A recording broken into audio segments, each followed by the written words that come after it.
संग्रामपूर तालुक्यातील काटेलधाम येथे दरवर्षी गोकुळाष्टमी तसेच महाशिवरात्रीला मोठी यात्रा भरते।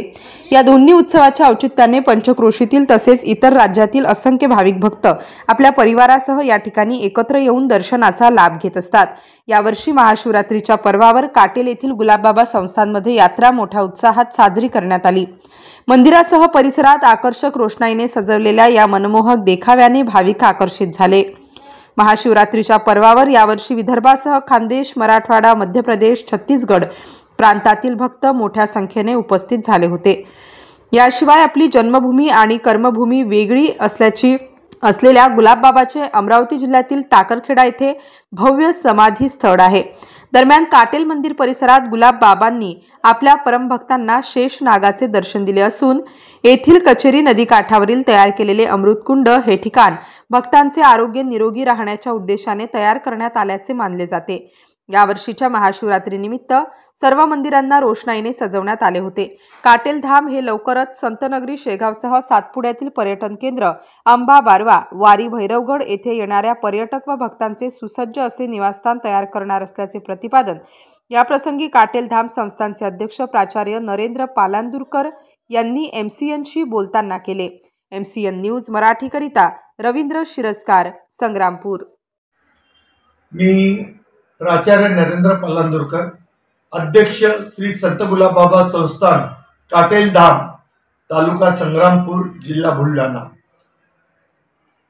महाराष्ट्रातील थोर संत श्री संत गुलाबबाबा यांची कर्मभूमी काटेल या नावाने ओळखली जाते आणि गुलाबबाबांना अखिल भारतात काटेलचे गुलाबबाबा नावाने ओळखले जाते।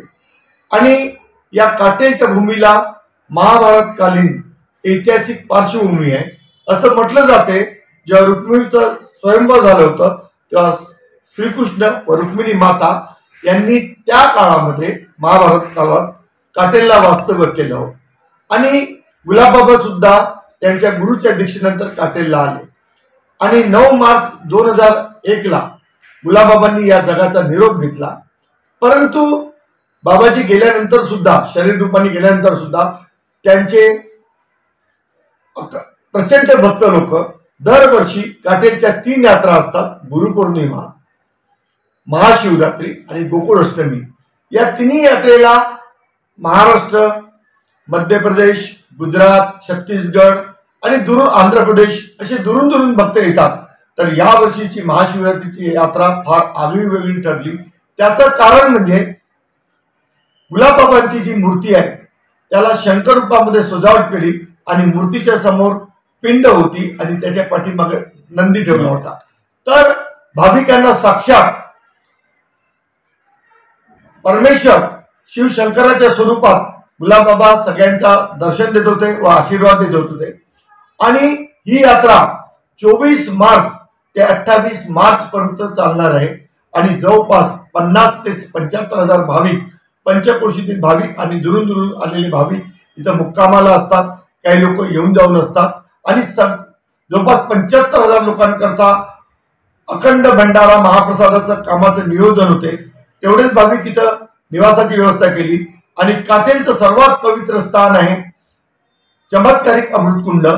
या अमृतकुंडाचं स्नान केल्याने, हे बाबांनी निर्मित केलेलं आहे, माणसाच्या, मनुष्य प्राण्याच्या शारीरिक, मानसिक, आर्थिक सगळ्या प्रकारच्या व्यथा दूर होतात। आणि बाबाजीचं दुसरं ध्यान आणि तप करण्याचं साधन म्हणजे 5 औदुंबर, त्याचे सुद्धा यावर्षी नूतनीकरण केलं आहे, जीर्णोद्धार केलेला आहे आणि निवासासाठी जास्तीत जास्त व्यवस्था व्हावी या दृष्टीने सध्या कार्यरत असलेले संचालक मंडळ कार्यरत त्या दृष्टीने प्रयत्नशील आहे आणि लवकरच शेगावच्या धर्तीवरती 132 रूमचं फार मोठं भक्त निवासाचा समूह काटेलला तयार होत आहे आणि जेणेकरून परिसरातील किंवा महाराष्ट्रातील जे भक्तीसोबत ज्यांना पर्यटन करायचं आहे, शेगावचं दर्शन करतील, शेगावच्या दर्शन काटेलचं दर्शन करतील आणि अगदी शेजारी निसर्गरम्य जागेत असलेल्या वारू हनुमानचं दर्शन करतील, चिखलदऱ्याला 1 दिवसात जातील आणि मुक्कामाची पूर्ण व्यवस्था अत्याधुनिक पद्धतीने काटेलला होईल। आणि सध्या काटेलला अशा राहण्यासाठी 6 भक्त निवास आहे, उत्तम दर्जाचे, भोजनाची सोय आहे आणि एक मानसिक शांतता देणारं, जिथं गेल्यानंतर एक आगळा वेगळा अनुभव येतो आणि माणूस सगळ्या व्यथा विसरतो असं एकमेव ठिकाण महाराष्ट्रातील म्हणजे काटेल. आणि तुम्हाला विशेष म्हणजे काटेलचं वैशिष्ट्य सांगतो. पंढरपूरला सुंदर घाट आहे चंद्रभागेच्या तीरी, तसेच सुंदर घाट असे रंगीत सुंदर घाट हे गुलाबबाबांनी कचेरी नदीच्या घाटावर केलेले आहे. आणि पुढे जाऊन कचेरी आणि वान नदीचा संगम होत असतो. तर एकदा आपण सर्वांनी या पवित्र भूमीला भेट द्यावी आणि गुलाबबाबांचं दर्शन घ्यावं. आणि खरोखरच तुम्ही एकदा आले तर वारंवार येणारच हा मला आत्मविश्वास आहे. जय गुलाबबाबा.